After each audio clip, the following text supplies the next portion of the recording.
Dr. Jekyll and Mr. Hyde. Themes. All novels have a theme or several themes in them. To understand the theme means the reader will not only fully understand the story, but could make connections with their own experiences. In Dr. Jekyll and Mr. Hyde, the main themes are the duality of human nature, scientific development, natural versus the supernatural. The theme of duality of human nature in the novel. A central theme in Dr. Jekyll and Mr. Hyde is the duality of human nature. It is only at the end of the novel does the reader realize that Dr. Jekyll and Mr. Hyde are the same person. It is almost impossible to believe that they are the same, and this makes the reader think about the duality of human nature. Stevenson differed from most Victorian thinkers by introducing the concept of the duality of human nature, which means every individual has a good side and a bad side to their personality. Dr. Jekyll is the epitome of Victorian success, respectability, and decency. He is an educated and urbane man from a distinguished family. Dr. Jekyll is well dressed, tall, and handsome, with every mark of kindness on his face. Even his home has the pleasantest room in London. In contrast, Mr. Hyde has an unhuman appearance and Satan's signature on his face, and dresses like a pauper. He lives in a dubious part of London, and no one speaks good of him. Stevenson also uses character names to emphasize the clear differences between Dr. Jekyll and Mr. Hyde. Je is I in French, and je inquill could mean I kill. In his confession, Dr. Jekyll talks about how he could kill the monster he created within himself. Hyde could imply something hidden. Dr. Jekyll originally wanted to destroy the part of his personality he was trying to hide. However, this sharp contrast between Dr. Jekyll and Mr. Hyde is not real. Dr. Jekyll always maintains a very good and perfect public image of himself, but is aware of an immoral side he possesses. Even at the beginning of the novel, he is described as having a slavish cast, which contradicts his good nature and raises doubts in the reader's mind about his immaculate deportment. Indeed, it is Dr. Jekyll himself who risks his own life when he first drinks a potion in order to become Mr. Hyde.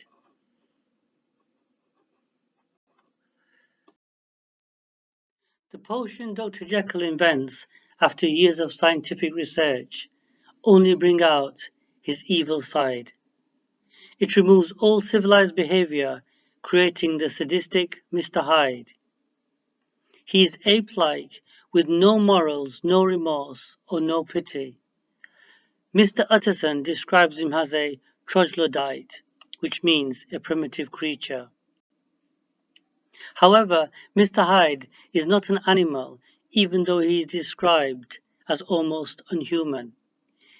He lives in London, and perhaps Stevenson was suggesting that civilized and respectful Victorian society had a terrifying dimension to it. It is not a coincidence that Dr. Jekyll's beautiful house is also connected to the sordid laboratory. It is only in the final chapter that the theme of the duality of human nature is revealed by Dr. Jekyll. It is interesting how Dr. Jekyll only talks about this in his confession and before he is going to die. When he was giving his pleasant dinner parties, he would have never spoke about the duality of human nature because this would have been unacceptable to most Victorians. In his confession, Dr. Jekyll asserts that man is not truly one, but truly two. And when you try to separate the two, the results prove to be fatal. Stevenson is demonstrating that everyone is capable of good and evil, and he wanted the Victorian reader to try and understand this combination. If we accept the concept of the duality of human nature, then Dr. Jekyll and Mr. Hyde are a single character. The theme of scientific development in the novel. In Dr. Jekyll and Mr. Hyde, two different scientific perspectives are presented by Stevenson. When the novel was written in 1886, scientists thought that human nature could be understood using scientific investigation. Human nature was supposed to be predictable. Dr. Jekyll and Dr. Lanyon are scientists. Even though they are supposed to be lifelong friends, the reader discovers in Chapter 2 that Dr. Lanyon has not spoken to Dr. Jekyll for 10 years because of his fanciful and wrong-minded scientific ideas.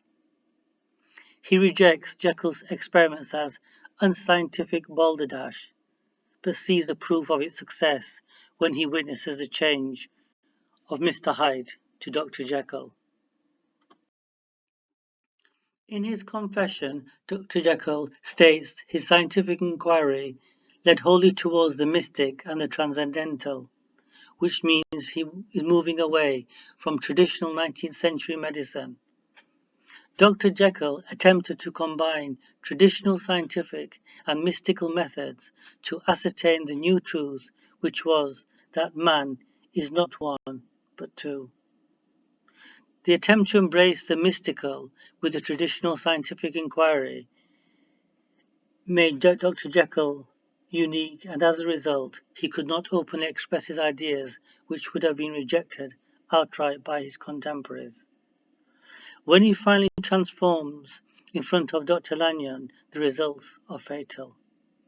Jekyll's scientific inquiry startles and disgusts Dr. Lanyon. In fact, he is so shocked and repulsed that he dies soon afterwards. Dr. Lanyon is unable to accept the destruction of his stable, rational worldview.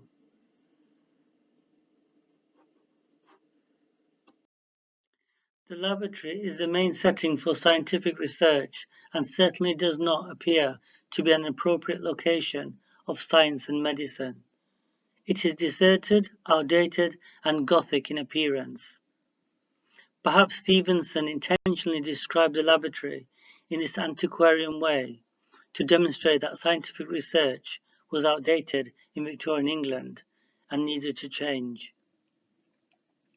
Even though Lanyon has a minor role, he does represent a major theme in the novel.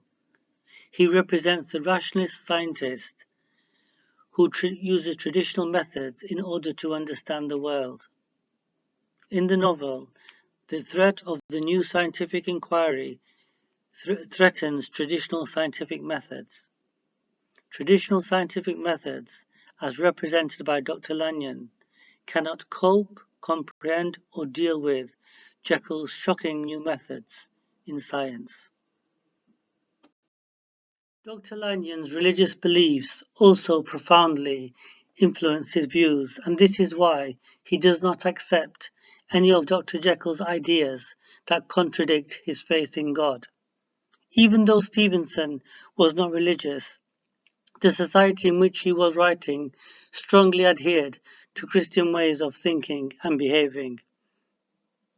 Perhaps Dr. Jekyll's outlandish ideas could reflect what many thought about Charles Darwin's theory of evolution, which was very controversial at the time.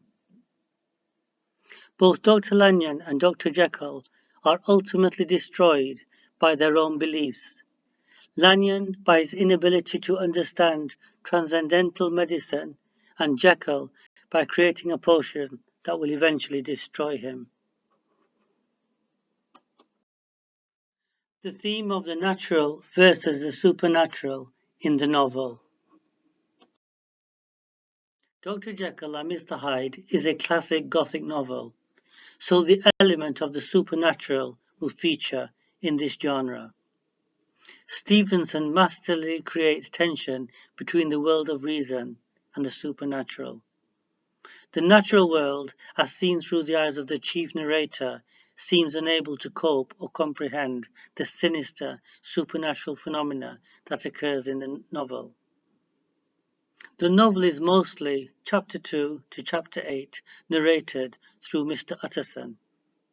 He represents traditional Victorian society in the sense he never shows his feelings, is taciturn, and he is never lighted by a smile. Mr. Utterson behaves like a typical wealthy and educated Victorian gentleman. The duality of human nature in the novel is also accompanied by the duality of the natural or rational world with the supernatural. Gothic novels are usually set in remote castles, ruins, and wild and remote areas. However, Dr Jekyll and Mr Hyde is set in Victorian London, and Stevenson uses nightmarish imagery, dark alleys, deep fog, derelict streets to create a sense of horror and fear. Hyde is an urban monster at home in the sinister darkness of London. Suspense is a key feature of the Gothic novel, and in Dr Jekyll and Mr Hyde, the reader is fascinated by the evil Mr Hyde. After the brutal murder of Sir Danvers, despite a massive police hunt, Mr Hyde disappeared as though he had never existed. The reader is intrigued about his whereabouts, and the shocking truth about him is revealed in the final 2 chapters. When Mr. Utterson suspects a wrongdoing, he does not try to understand why this has happened. For instance, when Dr. Hyde tells him never to talk about Mr. Hyde again, Mr. Utterson agrees. He is a lawyer and has a logical mind, but does not question his friend's ambiguous answers. When Mr. Utterson thinks Mr. Hyde is blackmailing his friend, he does not investigate.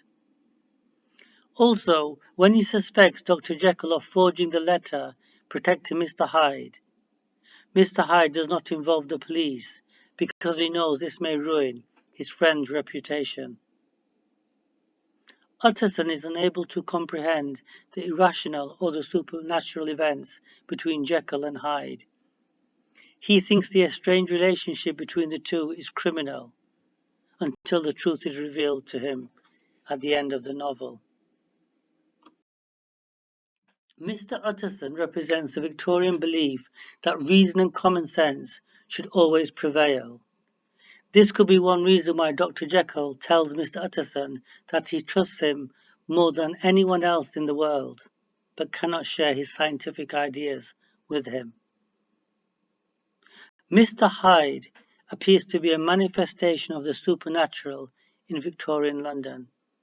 His physical description transcends rational description, and everyone who describes him is intelligent and level-headed.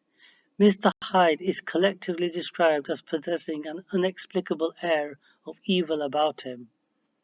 This idea of incomprehensible ugliness intensifies the power of the supernatural over the natural. Mr. Hyde is described by all who have cast eyes on him as unhuman, a troglodyte, and someone with the mark of Satan on his face. He frequents the streets of London in the small hours and instills terror into everyone who interacts with him. After the brutal murder of Sir Denver Carew, Mr. Hyde disappears as if he had never existed. This not only adds suspense to the novel, but intensifies the supernatural aspect of Mr. Hyde. Mr. Utterson still tries to look for a rational explanation. In fact, he does not want to take any drastic steps which may interfere with Dr. Jekyll's life, even though he knows something is terribly wrong. Mr. Utterson's rigid nature is exposed to the supernatural through the dreams and premonitions he has as he walks in the streets at night.